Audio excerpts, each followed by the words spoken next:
নমস্কার বন্ধুরা, কেমন আছেন আপনারা? চলে এসেছি হিস্ট্রি এভিনিউর আরেকটি নতুন ভ্লগ নিয়ে আপনাদের জন্য। আজ আমরা এসেছি পাহাড়ে, কার্শিয়াং। চেনা জায়গা তো, কিন্তু এর কোনায় কোনায় ছড়িয়ে আছে ইতিহাস, কিছু হয়তো আবার রহস্যে ঘেরা। কি সেই ইতিহাস, কেন এই নাম, জানতে হলে পুরো ভিডিওটা যে স্কিপ না করে দেখতে হবে। পুরোটা মন দিয়ে না দেখলে অনেক অজানা কথা কিন্তু অজানাই থেকে যাবে। এই ফাঁকে বলে রাখি, যারা এখনও আমাদের চ্যানেল সাবস্ক্রাইব করেননি, এখনই সাবস্ক্রাইব করে পাশের বেল আইকন প্রেস করে দিতে ভুলবেন না। আর বেশি করে শেয়ার করুন, লাইক ও কমেন্ট করে আপনাদের মূল্যবান মতামত জানাতেও ভুলবেন না। কিন্তু আপনাদের নিজেদের অঞ্চল বা পরিচিত জায়গার কথা লিখে আমাদের জানাতে পারেন।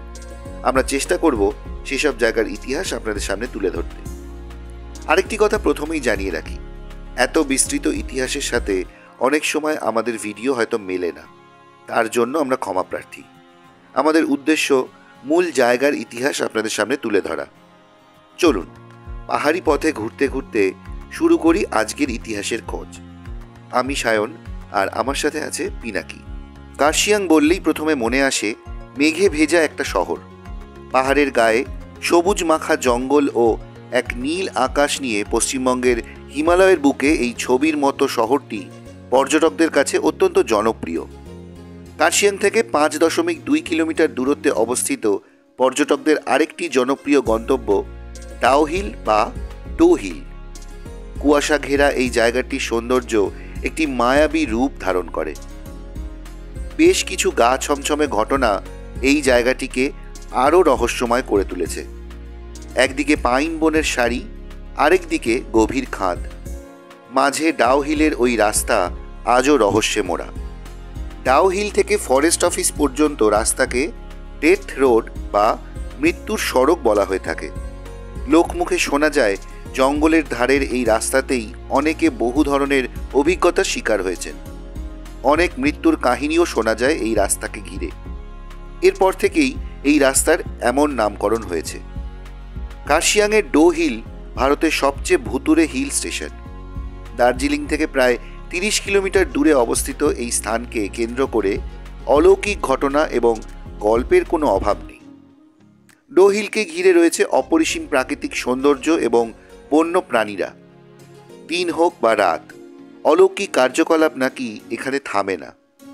এই জায়গাটি দেখতে যতটা মনকে মুগ্ধ করে, এখানকার ভুতুড়ে গল্পগুলো ততটাই শরীরে শিহরণ জাগায়। যদিও ডো হিলের জনসংখ্যা কম, তবুও এখানে একটি শতাব্দী প্রাচীন স্কুল আর চার্চ রয়েছে, Victoria boys high school.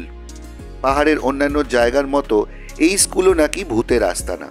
কার্শিয়াংয়ের Victoria boys high স্কুলে এবং ডো হিল গার্লস হাই স্কুলে নাকি অশরীরীরা বহাল তবিয়তে বাস করে। 1879 সালে ব্রিটিশ উদ্যোগে এই স্কুল স্থাপিত হয়। অশরীরী হলেও তাদের পায়ের শব্দ নাকি রাতের বেলা স্পষ্ট শোনা যায়। কাহিনী অনুসারে অতীতে এই স্থানে বহু মৃত্যু হয়েছে, যার সঠিক রহস্য এখনও জানা যায়নি। শীতের সময় রাতের দিকে স্কুলের প্রাঙ্গণে নাকি শিশুদের দৌড়াদৌড়ির শব্দ শুনতে পান স্থানীয়রা, অথচ শীতকালে এই স্কুল 4 মাস বন্ধ থাকে।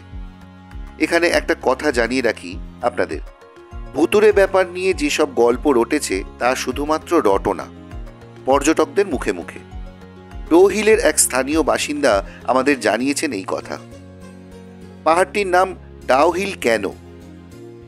এক ধরনের ঘুঘু পাখি এই পাহাড়ে ঝাঁকে ঝাঁকে বাস করত, হয়তো এখনো করে। পাখিগুলিকে স্থানীয় মানুষেরা বলেন ডাও, সেই জন্যই পাহাড়টির নাম ডাও হিল। পাহাড়ের রানী যদি হয় দার্জিলিং, তাহলে রাজকন্যা অবশ্যই কার্শিয়াং। এই প্রসঙ্গে বলে রাখি, দার্জিলিং ও আশেপাশের পাহাড়ের অজানা ইতিহাস নিয়ে আরও অনেক ভ্লগ আগামীতে আসতে চলেছে, এবং ইতিমধ্যে আমাদের একটি ভ্লগ এসে গেছে, যার লিঙ্ক ডেসক্রিপশনে দেওয়া থাকবে, আপনারা চাইলে দেখে নিতে পারেন। এছাড়া এই ভিডিওর শেষেও এন্ড স্ক্রিনে সেই ভিডিওর লিঙ্ক থাকবে, আপনারা চাইলে সেখান থেকেও দেখে নিতে পারেন। ব্রিটিশরা ভারতে আসার আগে থেকেই এই শহর সিকিমের রাজত্বের অধীনে ছিল। আনুমানিক 1780 সাল নাগাদ নেপালিরা কার্শিয়াং এবং তার আশেপাশের বেশ কয়েকটি এলাকা দখল করে নেয়।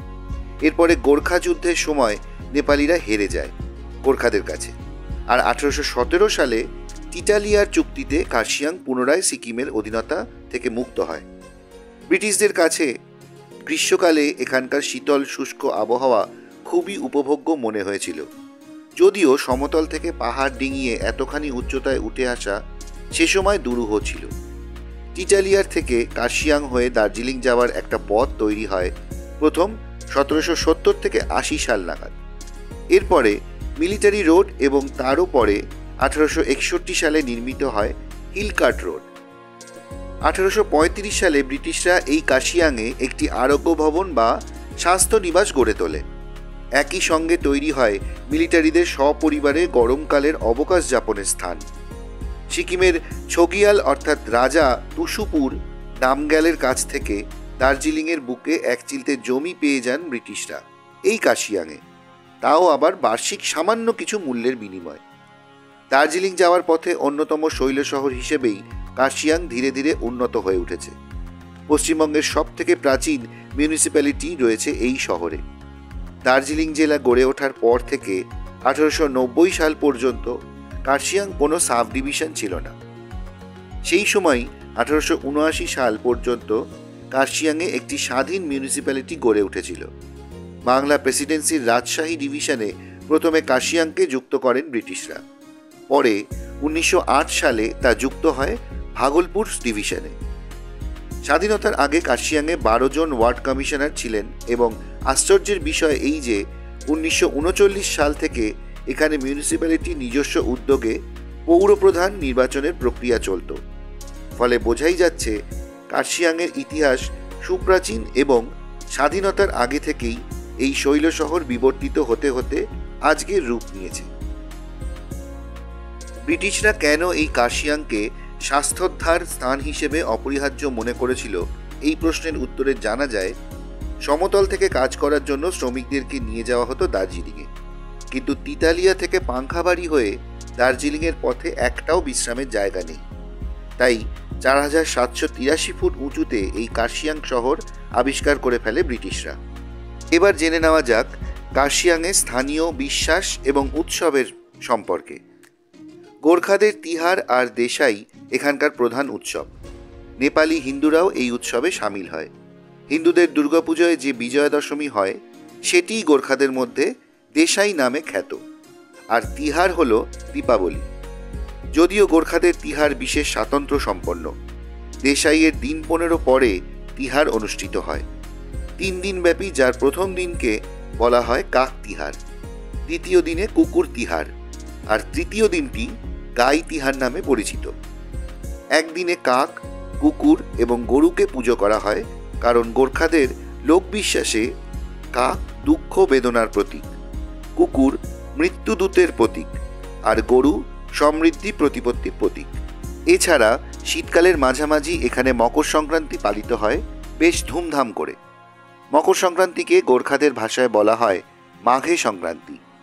ফেব্রুয়ারি মাসের শুরুতে স্থানীয় তিব্বতীরা পালন করে লোসার উৎসব। এটি আসলে তিব্বতী নববর্ষ। এই উৎসব উপলক্ষে ঐতিহ্যবাহী চমরি গাইয়ের নাচ হয়।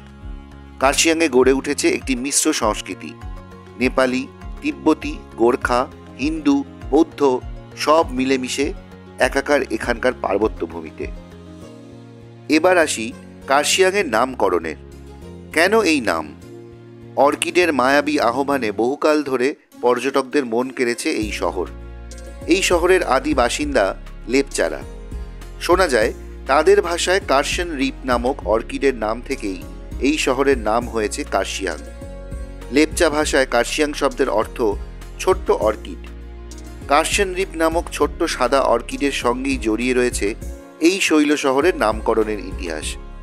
সমস্ত শহর জুড়ে চাঁদের আলোর মতো শ্বেত শুভ্র অর্কিড ফুটে থাকে। স্থানীয় লেপচারা একে বলে খরসন, আর অনেকে বলেন সেই জন্যে এই পাহাড়ের অংশের নামও তারা দিয়েছিল খরসং, যার অন্য একটি অর্থ আছে, সেটি হলো ভোরের তারা।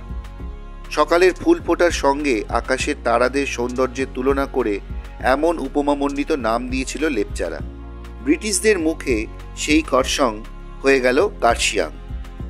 কেমন লাগলো কার্শিয়াংয়ের নামকরণের ইতিহাস? এবার এখানে গেলে নিশ্চয়ই আপনাদের মনে উঁকি দেবে এই জায়গার ইতিহাসের কথা।